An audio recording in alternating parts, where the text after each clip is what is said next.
Welcome to the Patriots Pulse postgame show. I'm your host, John Sarianides.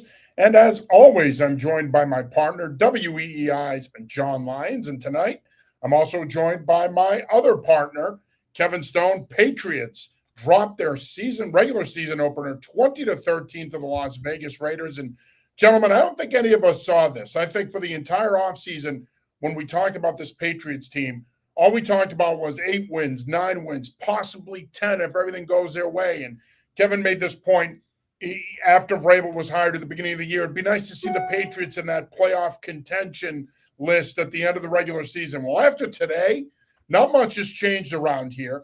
They're the Patriots we've seen the last 2 years.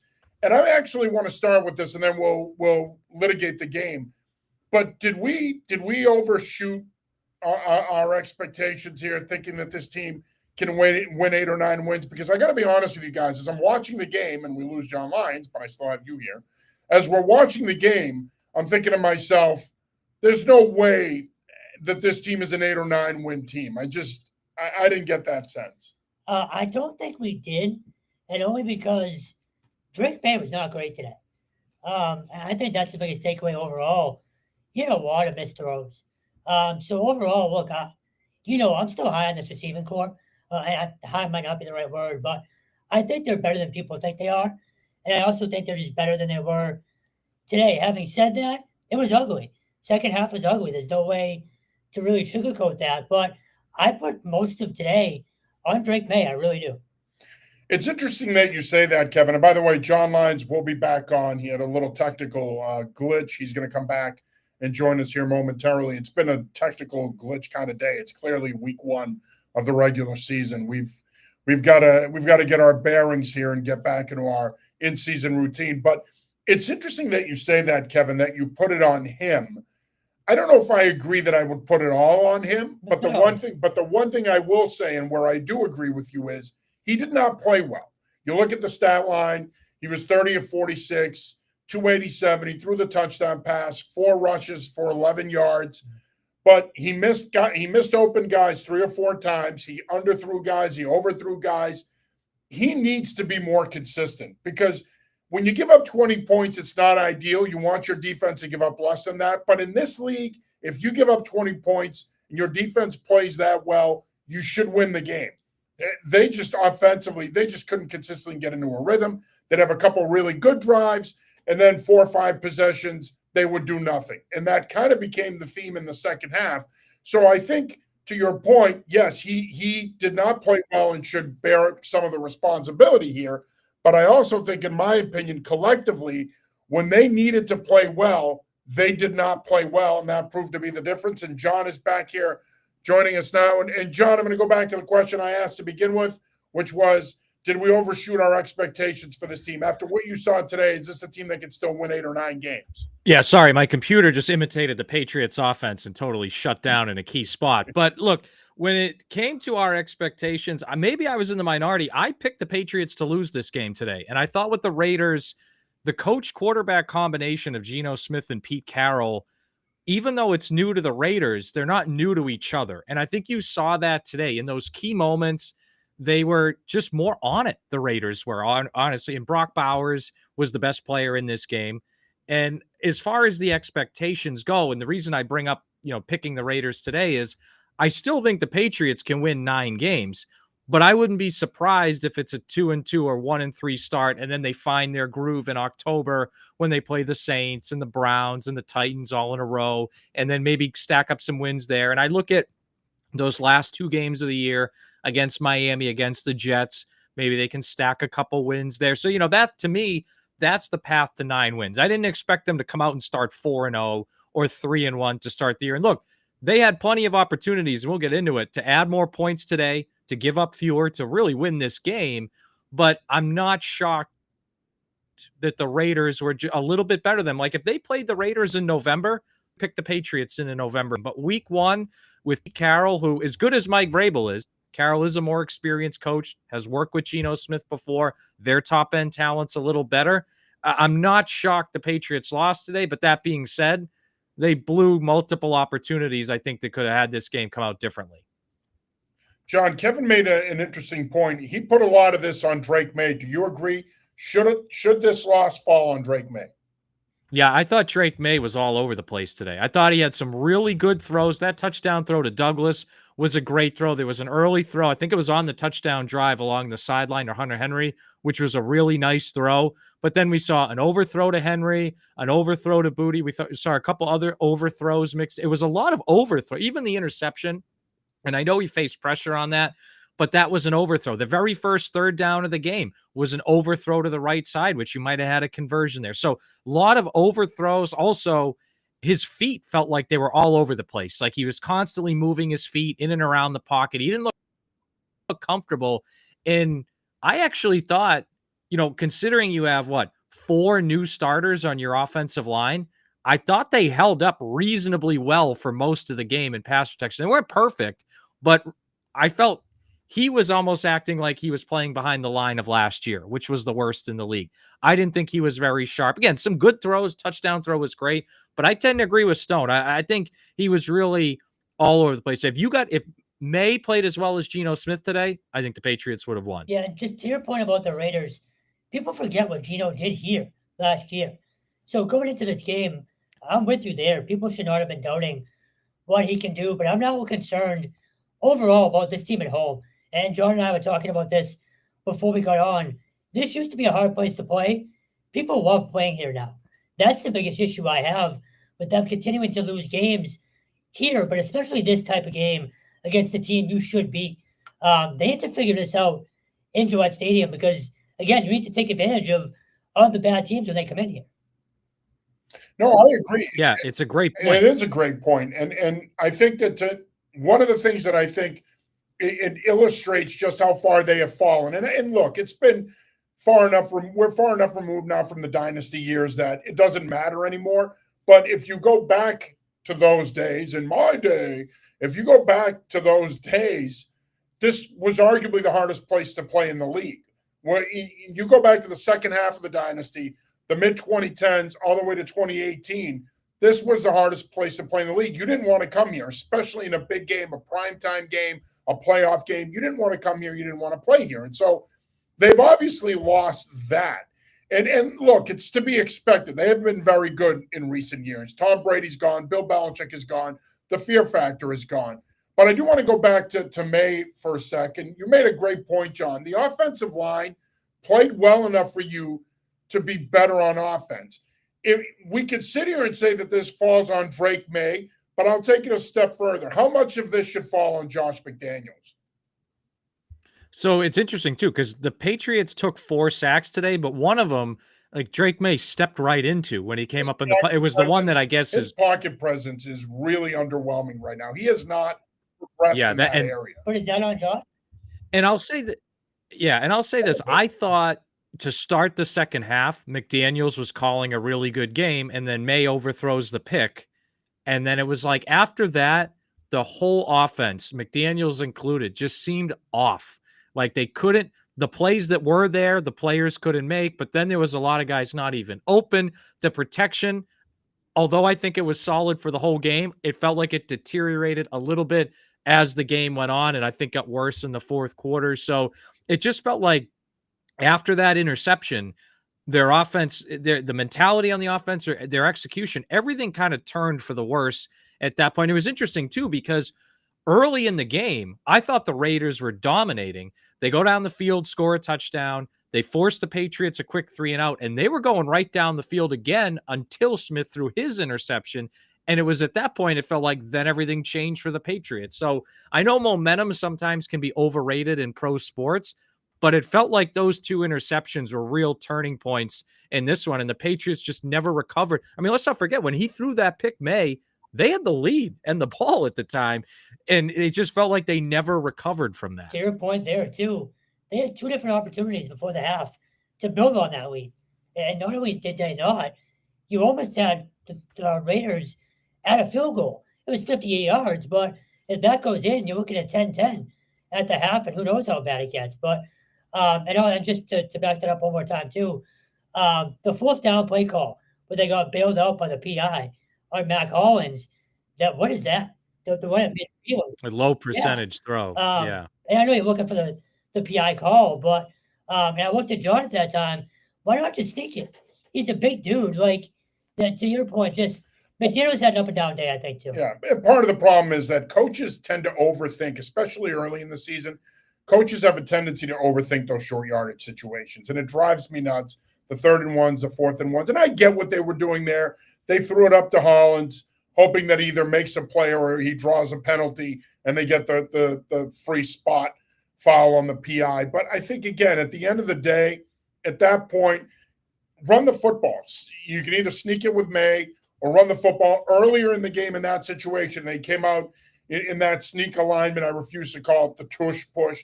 They came out in the power sneak alignment, and they ran a sweep out of it. That was really nice. That was nice design. They get the first down there. I thought McDaniels had an up and down day too. I thought that from a formation personnel standpoint, he ran a lot of what we have become accustomed to seeing here during the dynasty years, during his first 2 tours of duty as the offensive coordinator. But I thought the play calling got inconsistent at times. Now, I think part of the reason it was inconsistent is they couldn't run the ball. They rushed for 60 yards in this game. And all we've talked about this offseason is a Mike Vrabel-led football team is going to be physical. They're going to be disciplined. They're going to play good defense. They're going to win in all 3 phases. They're going to be situationally sound. All of that sounds good. And part of the reason they had to abandon the running game, too, is they fell behind in the second half. All of that sounds good.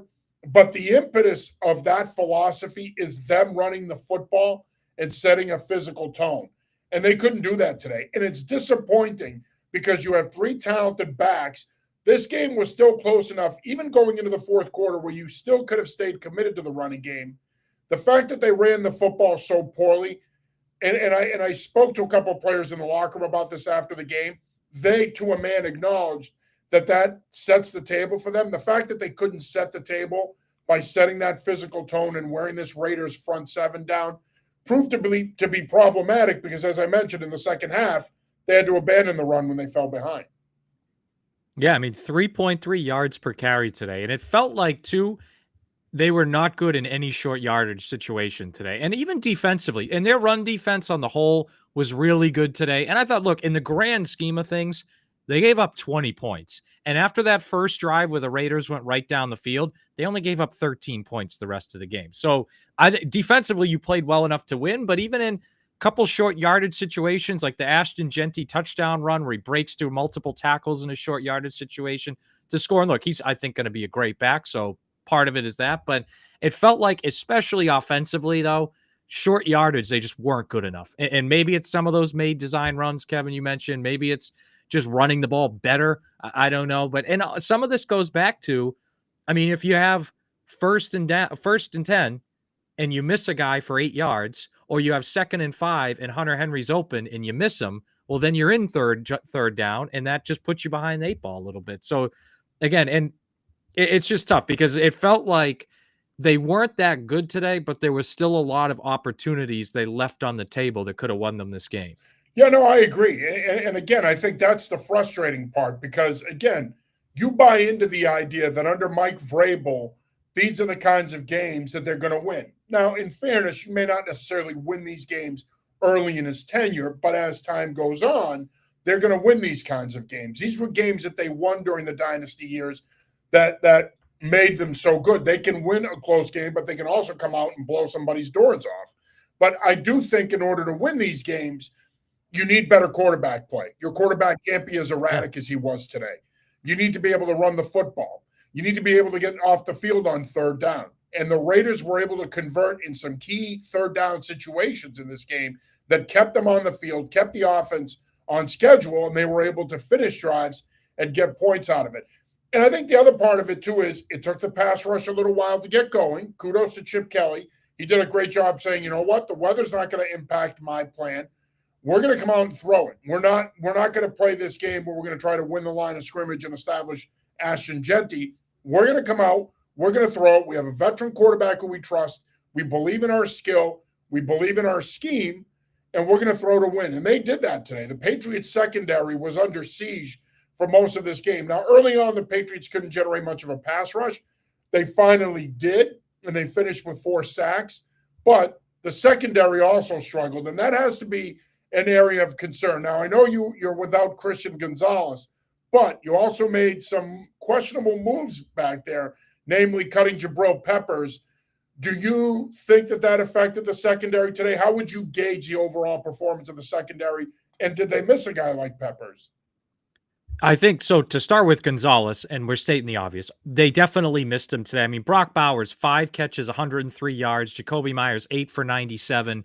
You figure Gonzalez limits at least one of those guys. Like, I think if Gonzalez was healthy, they would have put him on Bowers in some of those situations, especially if he was split out wide. The Peppers one's interesting, John, because I thought the guy who had the most Jekyll and Hyde game, if you will, was Jalen Hawkins, right? He has a sack, he has an interception, but then you go to it, that first touchdown the Raiders scored, he got smoked on that crossing route. And then on their second touchdown drive, he committed a personal foul penalty, which helped set them up in the red zone. So you wonder if you have a veteran presence like Peppers, does that help there? And I noticed too, the very first snap of the game, they went 3 safeties, and Kyle Duggar lined up on Brock Bowers on the first snap. And then on the second snap, Marcus Jones came in. They went 3 corners, and it felt like they stuck with 3 corners for most of, if not all, the rest of the game. So I noticed that as it was. I don't know why they started. John, from a coaching standpoint, didn't make any sense to me. Now, the Raiders do a really good job of moving Bowers around. He's not really an inline guy, so they kind of don't have a choice. He's not a true Y. But all that being said, I think they should have mixed in more 3 safety stuff. I think the reason they didn't is they ultimately decided to treat him like a receiver, which I get. But you also want to be physical with a guy like that. You don't want to give him those clean releases off the line of scrimmage. You want to reroute him. You want to throw off his timing with his quarterback. I don't think they did enough of that today. Yeah, and even some of the little things, like there was that corner blitz on 3rd and short, Carlton Davis ran, and no one replaced him. And then so Geno Smith just tossed it for an easy first down. I think it was to Myers on the right side. Like, that's a little thing in your secondary that maybe if you have more vets or more guys that have played together, or even just more time working with Vrabel and Terrell Williams, you get that right? So it was, some of that could be just week 1 stuff as well. I don't want to overreact too much, but yeah, it felt like they missed Peppers at times, but I keep going back to, like, it's not like they gave up 45 points. Like, they gave up 20, and the Patriots missed a field goal in this game. Like, the defense to me was not perfect. They played well enough to win this game, and they, for the most part, made the plays when they need. Like, after that first drive, they mostly made the plays when they needed to. There's still some things to improve, but this is more about the offense and the special teams to me. You mentioned the Hawkins pick. I would have liked to have seen Carlton Davis on Bowers a little more today. On that pick, he got over there, got to Bowers, made the tip, and then Hawkins had the pick. So that's one guy who I also thought was up and down as well, just for the secondary in general. Yeah, and I think it's important to point out, though, it depends on what your coverage plan is and how do you want to deal with a guy like him. Obviously, your coverage plan will be dictated by down and distance and where he lines up and what is your adjustment to him. You also don't want to overreact to a player like that. He's a good player, and he obviously had a good day. He did leave in the second half with a knee injury. But that being said, we could sit here and say, maybe it would have been nice to see Carlton Davis on him more. I think in certain situations, you probably would have gotten that. But then you also saw Alex Austin on him more when he was lined up as a flanker. So I think it depends on where he's lined up, how they use him. Do they motion him? Do they not motion him? That dictates how you want to play him. And again, the Raiders, when you look at the way they use him, they know he's not a true Y. He's not an inline guy. He's a very average blocker. So he's not a guy that they're going to line up in a 3-point stance and play at the Y. They're going to move him around a lot, and rightfully so. He generates matchups for you. Yeah, and one other quick point, because you made me think of this. They gave up a lot of chunk plays in the passing game today, which I think is something to really monitor going forward. Like, Bowers had a 38-yard catch. Myers had a 24-yard catch. Tucker had a 28-yarder. Thornton had a 36-yarder. Jack Besh had a 23-yarder. Like, there's a ton of chunk play. Even Michael Mayer had a 12-yard catch, right? Oh, Michael Mayer, excuse me. Like, they gave up a lot of chunk plays, and I think that was kind of the story defensively. Like, they had these, 3 drives, really, where they gave up a bunch of chunk plays, and then the rest of the game, they played pretty well. So it's just the chunk plays to me, because the run defense I thought was good. I agree with you on the pass rush, but I think the chunk plays defensively, like, that's something too. You go to Miami next week, Tyreek Hill, Jalen Waddle, that's something too to I think keep an eye on. The only moving good forward. news there is they look like absolute dog crap today in a 38, no 33-8 loss to the Colts. I mean, Mike McDaniel might not get to midseason at this point. They need to win next week. If the Patriots lose that game, it could be a long year. That's a winnable game next week. It could replace this game as a game that they're, quote, supposed to win. At least we thought so during this offseason. You are watching the Patriots post-game show. I'm your host, John Serenitas. As always, I'm joined by my partner, WEEI's John Lyons, and I'm also joined by my other partner, Kevin Stone, and we've got a couple of comments coming in. Jay Lamo says, Drake May sucks. He plays like an idiot, and he is afraid to throw the ball. As far as I know, Stone did not write that. He's been sitting next to me the whole time. Not yet. Do you guys, do you agree with Jay, or do you think he's a little harsh here on Drake? Yeah, and we kind of touched on this early in the show, and I'll go back to it. May was all over the place today. Like, he had some really nice throws. I thought that touchdown throw to Douglas was really good. The sideline throw to Hunter Henry was really good. I think it was on the same drive. But then there was a lot of moving his feet all over the place in the pocket. He stepped up into a sack. He had a couple easy throws. Like, I go back to the hook route. I think it was in the third quarter, the hook route to Hunter Henry, where he was wide open for a first down and May just put it like 2 feet over his head. Like, and there was a lot of those type of little overthrows, in some case, big overthrows. And I just think it cost the Patriots points in a close game, yet another one possession loss. This is now, guys, their 15th one possession loss since the start of the 2023 season. I think May missed a lot. And again, I'm not he just was all over the place. It was too inconsistent, I think, for a guy in year 2. So I wouldn't say he sucks just yet, but I do think the questions start to come up pretty soon if there's no improvement. Because he looked like the same guy that he was last year. Now, I know it's week 1 of year 2, but the all shocks mentality, I'm not sure how that's going to play here for much longer if you don't see that improvement. Well, you're a mind reader, Kevin, because I was going to bring that up, and we might as well start this conversation now. Why waste time? I'm not going to ask if he's a bust. It's way too early for that. But are you concerned if we don't start to see improvement here in the coming weeks and this season? Are you concerned that maybe we're looking at the potential of a guy who's a bust and not a franchise quarterback? Or is it way too early for this silly talk and we should table it and let's get into the season 5-6 weeks before we start this conversation? Yeah, I really don't want to ask that question. And I know I work in talk radio, so I should ask that question right away. But I really don't want to ask that question until the end of Yeah. Yeah, right. Yeah. The maniacs are nuts. Right. So I don't want to really ask that question till the end of September. And the reason I say that is the situation was so bad last year around him. And look, he wasn't good. We talked at length, the turnovers he had, and not just the turnovers last year, the ones in key spots, right? Overtime against Tennessee, end the game against the Rams, end zone against Buffalo, etc.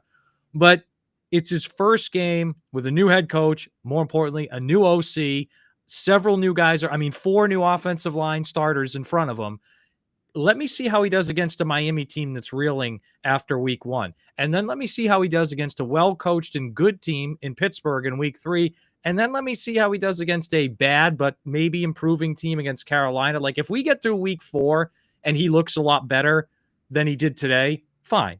But if he looks similar to today after that Carolina game, then I think we got to sit here and say, like, man, is it time to think about what quarterbacks are in the 2026 draft or 2027 draft and see what's going on? And part of this, too, is something we've talked about as well. Last thing I'll say, I know I'm going on a little bit here. Wasn't a ton of separation from their receivers today either. Like, he missed some throws. Yeah, and he missed some throws, no doubt about it. I just went through that. But from the receiver position, he didn't have a ton of help separation-wise. And the O-line was solid, but it wasn't elite. So, again, I don't want to go there yet, but you guys were there at the joint practice against Washington. I thought he looked light years better in that joint practice than he did today. So can he get closer to that in these next few honestly, weeks? I don't think the offense has been as good since that day. Throughout, yeah, you might be right, Kevin. That was probably their best day that I've seen. But just one more thing on May. The thing that scares me the most, and I know this doesn't win you games, but his demeanor in postgame is starting to bother me. It's not that killer instinct is not there. And today he talked about the weather. You're playing in New England. Fans are not going to tolerate that, no matter what the weather is. And look, I do think he cares. I'm not saying that, but there's not that again. The killer instinct. I just don't feel it from him, and that might change. He might, flip that switch. But post game, he's very.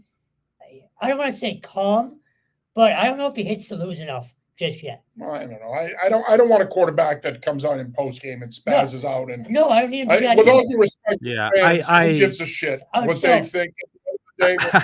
I will say though, Kevin's. Yeah, but what do you want the guy to do? They lost. You want him to look somber and sad. I don't know what does that do for you right now if you're that. So it's interesting though, because you want a guy that's under control, but that has an edge to him. And May is obviously he's under control, right? But then early in the game, he looked a little out of control, like that first third down throw. And this is something is on the field. Yeah, and this is something he's talked about, right? About not being too overhyped in games.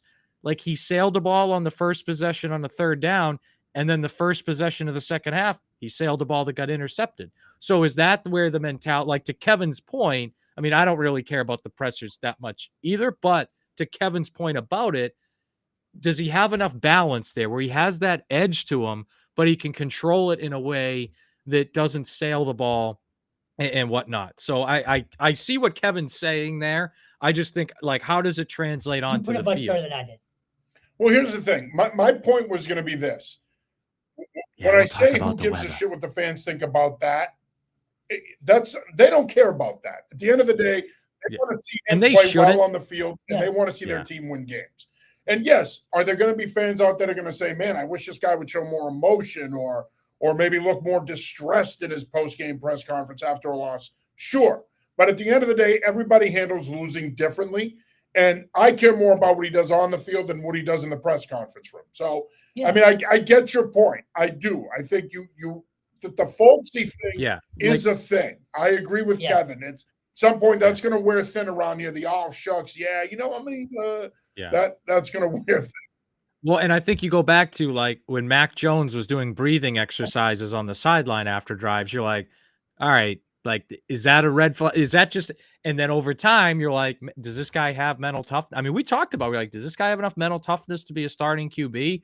Like, I feel like May does, but it'll be tested this coming week, in these next couple of weeks. Because again, I agree with you, John, that Miami team's in a bad place.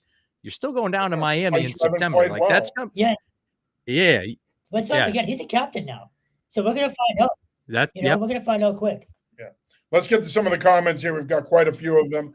Our good friend of the show, Lauren Gaudette, chimes in. A new coaching staff, the same old problems, missed opportunities, big plays missed by the defense, and interesting coaching decisions. I would generally agree with that. Yeah. So on that, real quick, we might as well talk about it now. The punt on 4th and 10. I hated it, but John, what'd you think? So I understood the logic, but my problem was, A, you got a bad punt, and B, do you trust your defense enough and your offense enough that you're going to get a stop and 2 scoring drives potentially out of it like that? So again, if they had done this 10 years ago, Kevin, in the 2015 opener, and it's Brady and Belichick and Gronkowski and your team's, you can trust, hey, we'll get a couple stops and we can score a couple times. So I understood the logic, and again, Will Campbell, 4th overall pick. That's a brutal false start there. You know what I mean? Like that's a tough false start. Because if it's 4th and 5, we're having maybe a different conversation. It just feels like you're waving the white flag at that point, no? I don't know. I think you're playing the situation. The time left on the clock. I mean, I guess it's, you paid Milton Williams, you paid Carl Davis, you paid Spillane. You have these guys to get a stop for you to get you the ball back. Yeah. So Ken Matthias checks in. One of the highlights of the day was Harold Landry having 2.5 sacks. Can he continue with that success going forward? Yes, as long as he stays healthy. I think he's a guy that could end up with 12.5 to anywhere from 12.5 to 15.5 sacks. Yeah. And I thought K'Lavon Chaisson in at least the pass game was pretty good today. He had half a sack as well. And I felt Milton Williams, I was curious to your guys' perspective because it felt like early in the game, especially against the run, he was getting moved a little. And then once he settled in, I thought he was really good in this game. He was creating pressure up the middle. He was stout against the run, which was our biggest question of. It felt like it took him about halfway through the first quarter to really get there. But then once he get there, I thought he was pretty good. Yeah, I think so. I mean, look, I think the big thing with him is going to be how do you use him? You got to move him around from an alignment standpoint. And depending on down and distance, he has to play the three. He has to play the shake. Maybe he plays some nose for you. He's going to be a guy that if as long as you move him around and you use that first step quickness and that explosiveness and you use it in terms of TE stunts and things like that, I think you're going to get a lot out of him. I think if he's playing more stationary and he's in a more consistent alignment, that's not who he is. I don't think you're maximizing the player in that situation. So let me ask you guys this real quick. Early on in that game, 3rd and 10, they had both Barmore and Williams dropping in coverage. Why? Because you ran a zone pressure. Yeah, but I agree with like I wouldn't have both those guys drop. Okay. Like, yeah, I mean, I don't. Yeah, it's one like, play. I mean, I think Yeah. that as members of the media, we love to nitpick because that was a play that got people's attention in the press box. Why are they dropping into coverage? Well, you're running a zone pressure. You're running a sim pressure. I mean, look, from a quarterback standpoint, if you're not anticipating that pressure coming from your blind side and you look and all of a sudden you see them sitting there in a hook curl zone 10 yards down the field, you're thinking, what the? And then all of a sudden, bang, you get ear hole. Like, so there's something. Do I want to see that 4 or 5 times a game? Obviously not. I think we all agree on that. But a couple of times a game, who cares? Do you want to do it with both of them? And that's debatable. Maybe you drop one and then you drop a safety and you move guys around. But I think at the end of the day, I mean, that is what it is. Ideally, you don't want to see them in zone coverage. But if you're going to run zone pressure, which they're going to do a lot of, then you're going to see some of that stuff. Lauren checks back in my eye, May is not a winner. Lost to Jeff Collins' Georgia Tech teams. Lost to one-loss Virginia team in college. He's a game manager, not a stud quarterback, at least at this moment in time. Yeah, I don't agree with that. Lauren, I think the world of you, but I think that comment is way off base. I'm sorry. I think it's ridiculous. When you look at that class, Jaden Daniels had a hell of a rookie year, but you can't tell me, even at this stage of the game, I'll put him ahead of May, but you're not selling me on the idea that Caleb Williams or J.J. McCarthy or Michael Penix are ahead of Drake May. That's just. By the way, the boys at New England Football Journal will write about Caleb Williams all along. You read that article about him the other day? Well, just how not about listening. the Bears, the last thing Drake May? Yeah, I know. But look, and has Brian May Cole's done gotta hope they enough? make the playoffs this year, or we'll be laughing at him when he's unemployed. Like, has May done enough for me to sit here and be like, oh, he's really good? No, but I think he's done enough for me to say, all right, there's a good quarterback in there. We got to get more consistency out. And the situation was just so bad last year that it's tough to fully measure. Again, what did we talk about all off season, John and Kevin? What did the three of us talk about all off season? Can he limit the turnovers? What was arguably the biggest play of the game today? His interception. If they go down the field, if they were up 10-7 with the ball, if they go down and score a touchdown there and it's 17-7, even if they get a field goal and it's 13-7, maybe we're having a different conversation right now, because you look at the second half, they punted on every possession after that interception until the field goal with under a minute to go. Like, maybe we're having a different conversation if he does. And I know there was pressure, right? I'm not absolving the offensive line there, and the Raiders made a really good play. But it is something we talked about all offseason. And he did have a strip sack that the Patriots recovered. Like, he got stripped. It's just the Patriots lucked out and recovered. So that is the biggest thing we talked about all offseason. And it was arguably the biggest play of the game. He got away with a couple of tip balls today, too. Yeah. No, he did. He look, the inconsistency is very concerning with him. I think we all agree with that. Yeah. Lauren checks back in. Kevin, Stone gets called out here. Kevin, does everyone need to have a Dennis Green moment every post-game press conference? Stone, the floor is yours, Senator. No, not at all. But there is a point where, and look, this is a terrible comparison. I don't even want to call it a comparison, but you knew Brady was pissed when they lost, right? And again, it's not a comparison to Brady, but I just don't feel that same fire from him. Now, I will say, I'm I'm a huge believer in his upbringing. We talked about Mac Jones earlier.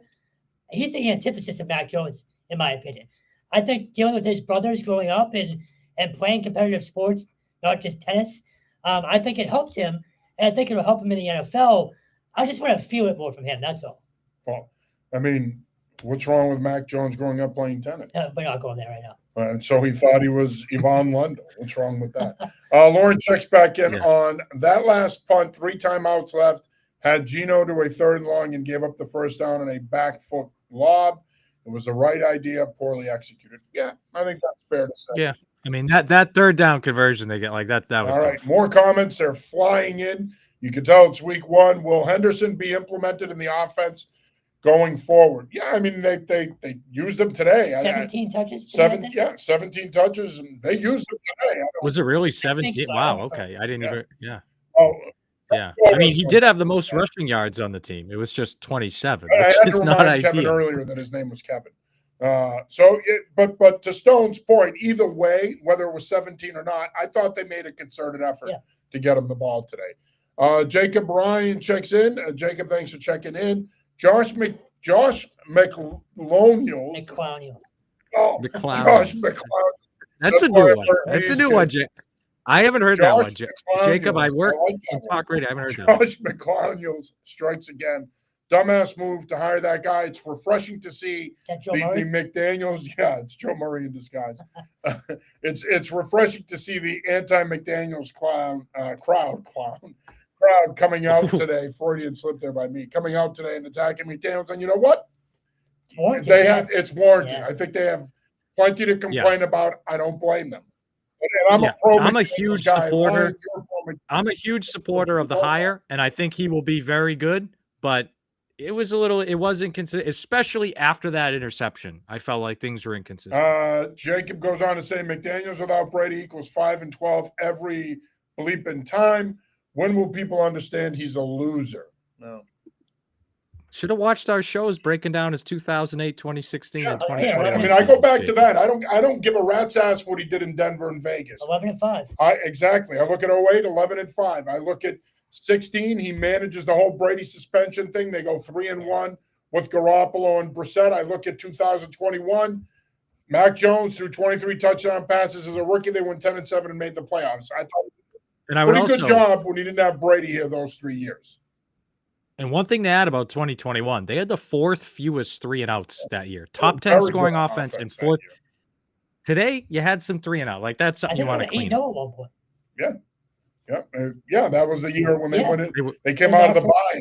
They were 9-20 with Mac. They were 9-4, right, in late November.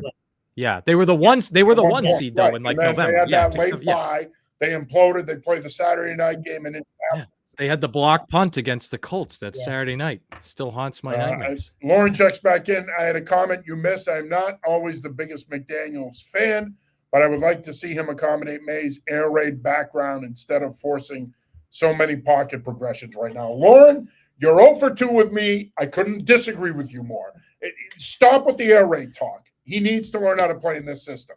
If he wants to play in the air raid, trade him to Washington so he can play for Kingsbury. Listen, this is the NFL. This is not we're going to cater to you and what you want to do league, okay? If you want to do what you want to do, then get out of the league, retire, and go do whatever you want to do. In this league, you have to play within the system that your offensive coordinator runs. And if you're good enough, you're going to make it work. End of story. I know that you want to play to the strengths of your players, but this isn't high school or college football. This is the NFL, which, to quote the great Jerry Glanville, stands for not for long if you don't execute the play call. I ad-libbed there, but you get my drift.